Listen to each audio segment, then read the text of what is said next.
अपने स्थान पर बैठते जाएंगे सभी लोग।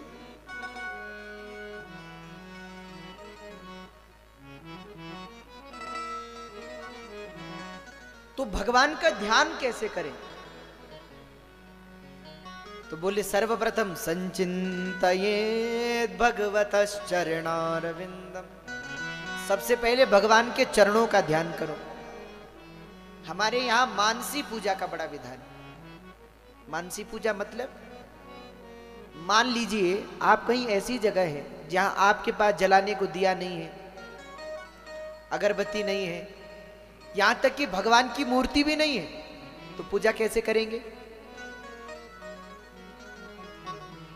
तो अच्छा, पूजा 3 प्रकार की होती है। भगवान कपिल देव कह रहे हैं पूजा कितने प्रकार की है?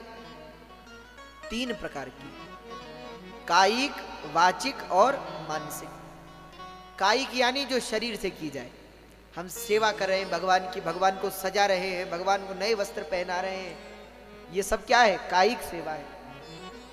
दूसरी है वाचिक, यानी वाणी से भगवान को भजन सुना रहे हैं, भगवान को पाठ सुना रहे हैं, भगवान को गीता सुना रहे हैं, भगवान को विष्णु सहस्त्र नाम सुना रहे हैं, ये सब क्या है? वाचिक सेवा है, वाचिक पूजा है। और तीसरी है मानसिक, बस बैठे हैं और मन से भगवान का स्मरण कर रहे हैं। और आप जानते हैं तीनों में से सबसे अच्छी पूजा कौन सी, सबसे श्रेष्ठ कौन सी है? तो बोले सबसे श्रेष्ठ है मानसिक पूजा, जो मन से की जाती है। क्यों? क्योंकि भगवान कहते हमको तुम्हारा तन नहीं चाहिए, वाणी नहीं चाहिए, हमको तो बस तुम्हारा मन चाहिए। ऐसा हो सकता है कि हम पाठ कर रहे हैं और हमारा ध्यान नहीं है। कई बार होता है, आपने देखा होगा कि हम कोई पाठ करें, हम हनुमान चालीसा पढ़ रहे हैं, पर पूरी पढ़ गए और हमें ही पता नहीं है कि हम पढ़ गए, ध्यान में नहीं है। बोल तो रहे हैं श्री गुरु चरण सरोज निज मन मुकुर, मन कहीं है, तो उससे वो उतनी लाभकारी नहीं। दूसरी कायिक, हम हाथों से भगवान को सजा रहे हैं और मन हमारा कहीं और है। पर जब आप मानसिक सेवा करोगे तो उसमें तो प्रधानता मन की है, मन से ही होगी। इसलिए भगवान को मानसी सेवा सबसे प्रिय है, जो मन से की जाए। तो मन से कैसे करें? अच्छा, मानसिक सेवा सबसे सस्ती सेवा है, न तो कोई खर्चा, न कोई काम, न कोई ज्यादा मेहनत। सबसे सरल पूजा अगर कोई है तो मानसिक पूजा। कायिक में तो काम करना पड़ता है ना, अभी फूल लाओ, अभी भगवान को ऐसे सजाओ, ये करो वो करो। वाचिक में भी भगवान को पढ़ करके सुनाओ, उसमें भी कोई गलती हो गई तो फिर और आफत। पर लेकिन मानसिक पूजा कुछ नहीं करना, बस बैठे हैं और बैठ करके सोच रहे हैं। रत्नई कल्पित मानसम हिमजलैः स्नानं च दिव्याम्बरम् नाना रत्न विभूषितं मृगमदामोदांकितं चन्दनम् जाति चंपक बिल्व पत्र रचितं पुष्पं च धूपं तथा दीपं देवदयानिधे पशुपते ऋतकल्पितं गृहता। मानसिक सेवा कैसी?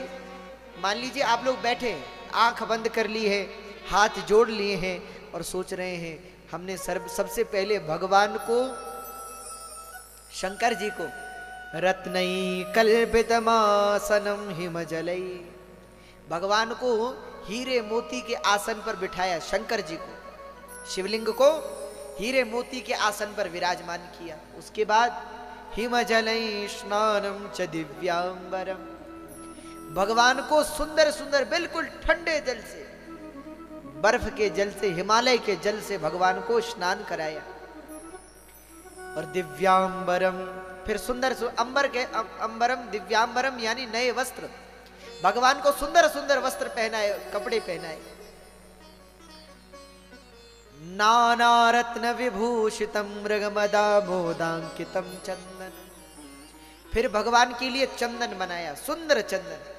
अब असली चंदन तो वैसे मिलेगा कि नहीं मिलेगा, पर लेकिन मन में क्या है? मन में सोच लो बिल्कुल असली चंदन ले आए और उसको घिस करके सुंदर चंदन भगवान के माथे पर त्रिपुंड को धारण करवाया।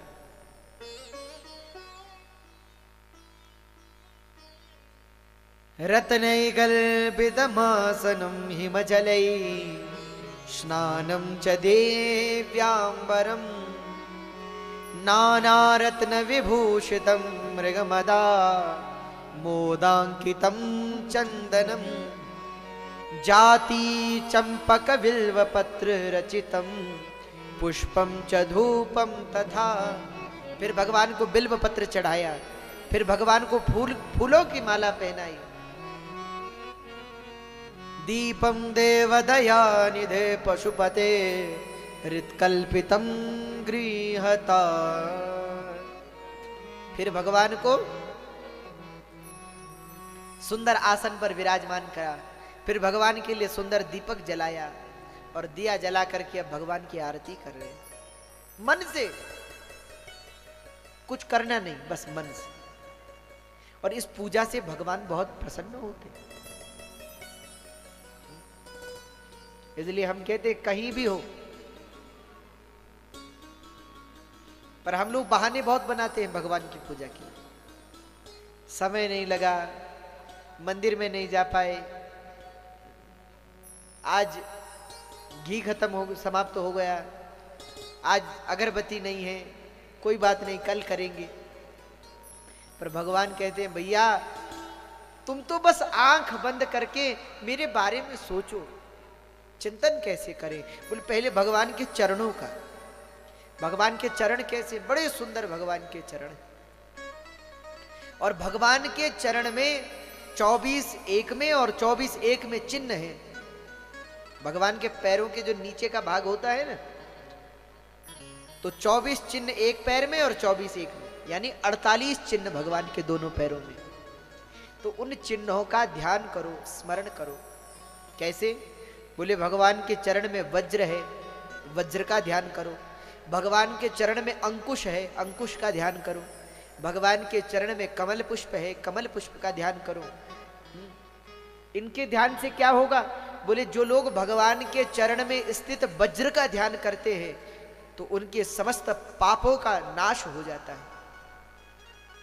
जो भगवान के चरण में स्थित अंकुश का ध्यान करते हैं, अंकुश की जरूरत कहां पड़ती है? अंकुश जानते हैं आप लोग? अच्छा, आप लोगों ने हाथी देखा है? हाथी पर जो बैठता है उसे चलाने वाला, उसे कहते हैं महावत।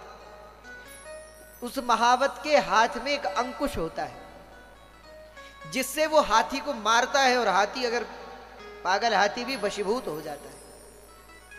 तो बोले हाथी के समान हमारा ये मन है, पागल हाथी की तरह कहीं भी भटकता रहता है। तो भगवान के चरण चिन्ह में अंकुश है। जैसे अंकुश के प्रहार से महावत हाथी को वशीभूत कर लेता है, वैसे ही ये गज रूपी हमारा मन, ये हाथी रूपी हमारा मन भी आपके चरण के अंकुश के प्रभाव से वशीभूत हो जाए। इसलिए भगवान के चरण में जो अंकुश है उसका ध्यान किया जाता है।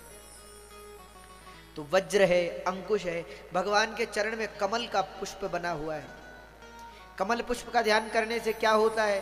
तो बोले कमल पुष्प में जैसे भौरे लगे हुए रहते हैं, कमल के फूल में आपने देखे होंगे कई भौरे उसके पास मंडराते रहते हैं। हे प्रभु, वैसे ही आपके चरण रूपी कमलों में हमारा ये मन भ्रमर बन के इन्हीं चरणों में भटकता रहे, कहीं और ना जाए। इस प्रकार से भगवान का चिंतन करें। तो पहले चरणों का, फिर ऊपर आए, फिर भगवान के घुटनों का, फिर भगवान के उदर का। भगवान के उदर में संपूर्ण विश्व है, तो भगवान के उदर का चिंतन करें। फिर भगवान के वक्षस्थल का चिंतन करें। भगवान के वक्षस्थल में 2 चिन्ह हैं, भृगुलता और श्रीवत्स, उन दोनों का चिंतन करें। फिर गले में कौस्तुभ मणि है, उसका चिंतन करें। फिर एक गले में वनमाला है जो चरणों तक लटक रही है, बड़ी लंबी वनमाला है, उसका चिंतन करें। फिर भगवान की ग्रीवा, गले का चिंतन करें। फिर ऊपर आए, फिर भगवान के मुख का, फिर भगवान के मुख का चिंतन करें। भगवान के दंत पंक्तियों का चिंतन करें। फिर भगवान की नासिका का चिंतन करें। फिर भगवान के ललाट का चिंतन करें। फिर भगवान के नेत्र का चिंतन करें। इस प्रकार से भगवान में ही अपने मन को लगाए रखें। यही मानसिक पूजा है, यही मानसिक